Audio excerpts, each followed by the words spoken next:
आता इन्फर्टिलिटी म्हणजे वंध्यत्व. वंध्यत्व म्हणजे मूल न होणं. तर मूल न होणं हे साधारणपणे लग्नानंतर 2 वर्ष आम्ही वाट बघतो. आम्ही कधीच पेशंटला ट्रीट करायला जात नाही. कोणी आली तरी त्याला सांगतो की 2 वर्ष सलग तुम्ही जर एकत्र असाल, तुमचं हे होत असेल कॉन्टॅक्ट तरच. आणि तरी जर इन स्पाइट ऑफ ऑल दिस जर झालं नाही, मूल राहिलं नाही, नॅचरली प्रेग्नन्सी राहिली नाही, तर त्याला आम्ही इन्फर्टिलिटी किंवा स्टरिलिटी असं म्हणतो. आता मेल इन्फर्टिलिटी म्हणजे पुरुषांमधलं वंध्यत्व हे 2-3 प्रकारे असू शकतं.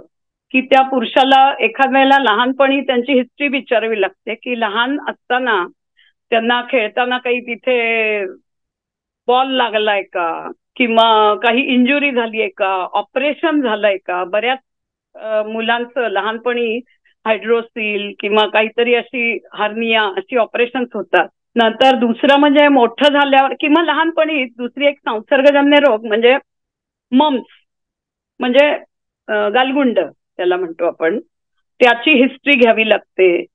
किंवा मग मोठेपणी त्यांना इन्फेक्शन कुठल्या तरी प्रकारे बॅक्टेरियल किंवा हे इन्फेक्शन झालेलं आहे का, म्हणजे अशी वेगवेगळ्या तऱ्हेची कारणं असतात ही पुरुषांमध्ये.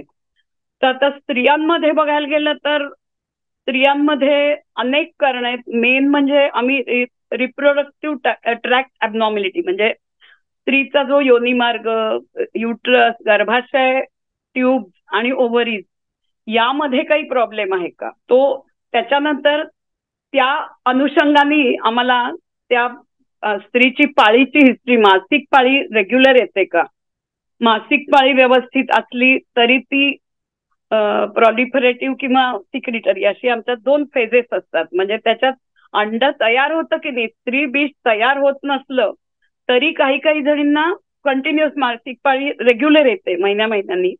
आणि पीसीओडी सारख्या पेशंट्सना किंवा महिलांना त्यांना 6-6 महिन्यांनी पाळी येते. त्यांचं स्त्रीबीज तयार होतं पण फुटत नाही, हा पण प्रॉब्लेम असतो. तसंच स्त्रीच्या ट्यूब्स काही काही वेळेला ज्या फॅलोपियन ट्यूब्स असतात, गर्भनलिका आपण म्हणतो, ज्या युट्रसला लागून असतात, त्यात डिफेक्ट असतो. म्हणजे त्या बंद असतात. कधी एकच बंद असते, कधी दोन्ही बंद असतात.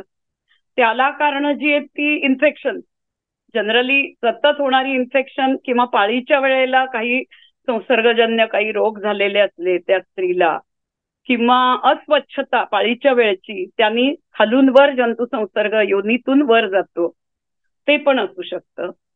आणि तसंच या स्त्री किंवा पुरुष या दोघांमध्ये मानसिक पण काही कारणं असू शकतात. किंवा ते अनेकदा स्त्रीच्या खाली योनी मार्गाची जी सुरुवात आहे तिथेच मेन प्रॉब्लेम असतो. तो आम्हाला छोटीशी सर्जरी करून तर बरं करावं लागतं, तेव्हा ते मार्ग मोकळा होतो आणि मग पुढच्या इन्व्हेस्टिगेशनला सुरुवात होते. आता डायग्नोसिस म्हटलं तर प्रत्येकालाच आम्ही मेल किंवा फिमेल कोणीही हो, दोघांची सगळी फुल आधी हिस्ट्री विचारतो, क्लिनिकल हिस्ट्री. पुरुषाला काही धूम्रपान किंवा तंबाखू खायची किंवा ड्रिंक्स अल्कोहोलची किंवा ड्रग ह्याची सवय आहे का, कारण त्यांनी वीर्यावर फार परिणाम होतो. शुक्रजंतू त्यांनी कमी होतात किंवा कधी कधी नाहीसे पण होतात. काही काही वेळेला त्यांचं शुक्रजंतूंचं प्रमाण अत्यल्प असतं, जे 40 मिलियन तरी पाहिजे ते अतिशय कमी असतं. त्यामुळे ती हिस्ट्री विचारावी लागते इन्फेक्शनची. दुसरी इन्फेक्शनची हिस्ट्री म्हणजे मम्स म्हटलं तसं. त्यामुळे त्यांचं मेन तपासणी म्हणजे सिमेन अनालिसिस म्हणजे त्यांचा धातू तपासावा लागतो. आम्ही त्यांना त्यांच्या शब्दात सांगतो ते पुरुषांचं वीर्य जे तपासावं लागतं ते त्याला 2 किंवा 3 दिवस आधी कॉन्टॅक्ट न ठेवता स्ट्रेट लॅबोरेटरीत जाऊन तिथे वीर्य तपासणी करून घ्यावी लागते.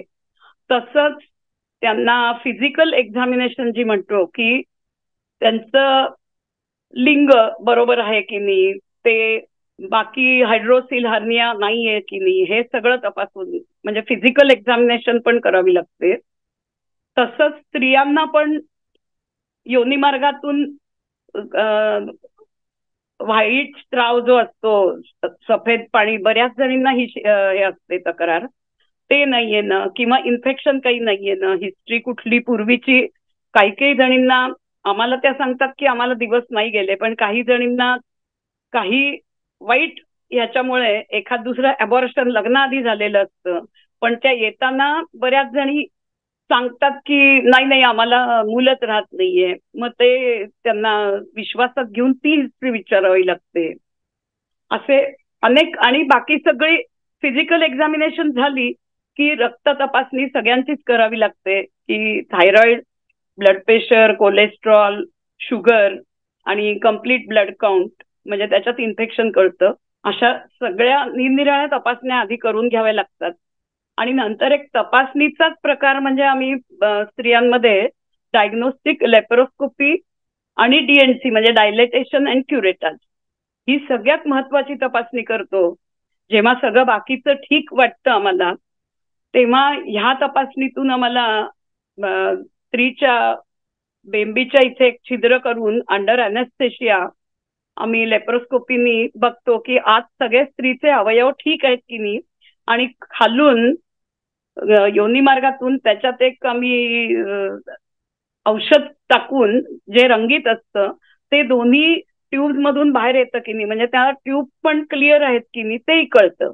असं अनेक प्रकारे तपास करावा लागतो. किंवा हे ज्यांना नको असेल त्यांना आम्ही एक्सरे किंवा रेडिओलॉजिस्टकडे पाठवून हिस्टेरोसाल्पिंगोग्राफी म्हणून एक डाय येतो, तो ते तिथे सोडतात आणि मग रेडिओपेक तो असतो डाय, आणि 2-3 पिक्चर्स घेतात, तो जातो की नाही पुढे हे बघण्याकरता. अशी बरीच क्लिष्ट चेकअप करावा लागतो, पण दोघांचाही करायला पाहिजे, स्त्री आणि पुरुष.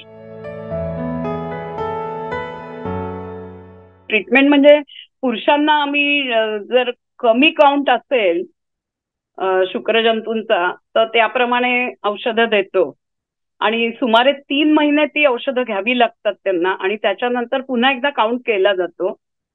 किंवा काही काही जणांना व्हेरिकोसिल म्हणून एक प्रकार होतो की त्यांच्या व्हेन्स ब्लॉक असतात झालेल्या, याला सपोर्ट जाणाऱ्या, म्हणजे पुरुष लिंगाकडे जाणाऱ्या किंवा स्क्रोटमकडे जाणाऱ्या, तर त्याच्यात व्हेरिकोसिल, त्याचं काही काहींना ऑपरेशन करून घ्यावं लागतं.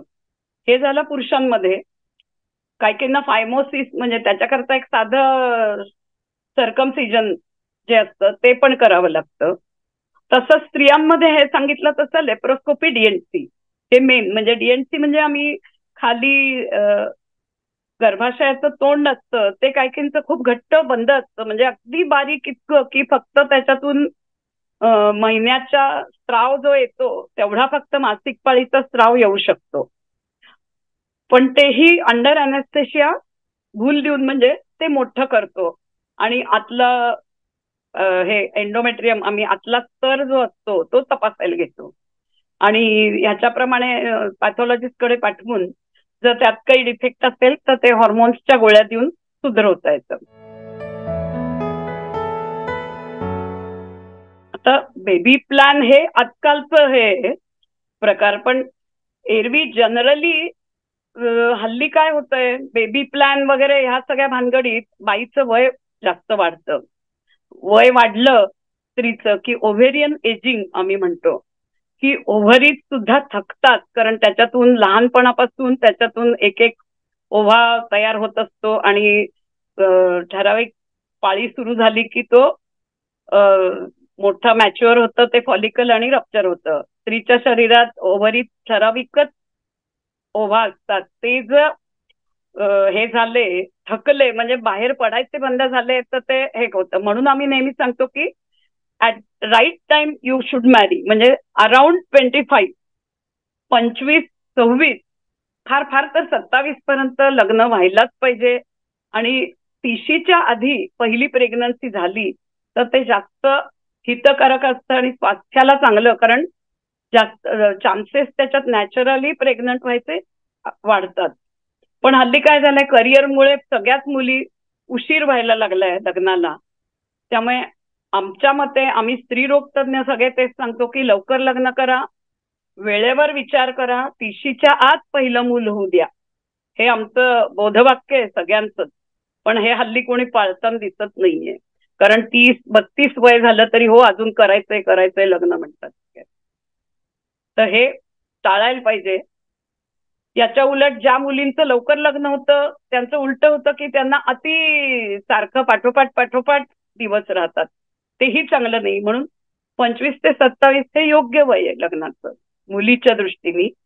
आणि पुरुषांच्याही दृष्टीने 30च्या आत लग्न झालं तर त्यांचाही काउंट नॉर्मल राहतो.